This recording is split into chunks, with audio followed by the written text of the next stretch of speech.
నాగర్ కర్నూలు నియోజకవర్గంలో నల్లమట్టి దందాతో బీఆర్ఎస్కి సంబంధం ఉందని నిరూపిస్తామని బీఎస్పీ నేతలు అన్నారు. బహిరంగ చర్చకు ఎమ్మెల్యే సిద్ధమా అంటూ సవాలు విసిరారు. సీఎం కేసీఆర్ పత్రం నాగర్ కర్నూలు జిల్లా నుంచే ప్రారంభమైందని అన్నారు.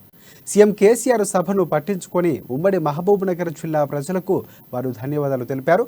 ప్రజలకు ఇచ్చిన హామీల అమలు గురించి మాట్లాడకుండా బీఆర్ఎస్ పార్టీ ఆఫీసు భవనాన్ని ప్రారంభించుకొని వెళ్లడం సిగ్గుచేటని విమర్శించారు.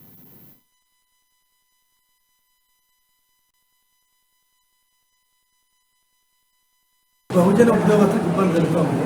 బహుజన ఉద్యోగస్తులు మళ్ళీ చెప్తాము. బహుజన ఉద్యోగస్తులు గత సంవత్సరాల క్రితం డిఈఓ సహదేవుడు గారిని వేధిస్తే ఆయన మానసికంగా చనిపోయినాడు. చాలా మంది ఉద్యోగస్తులకు ఇబ్బంది జరుగుతుంది.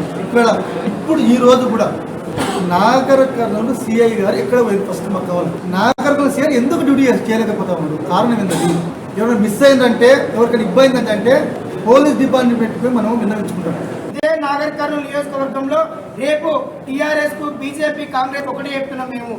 మేము ఇక్కడ మా కొత్తపల్లి కుమార్ గారిని మేము ఎమ్మెల్యే అభ్యర్థికి నిలబెట్టున్నాం. మీరు ఈయన మీద గెలిచి చూపించండి. మీరు గెలిచి చూపించండి. మీ అవినీతి మొత్తం తెలుసు.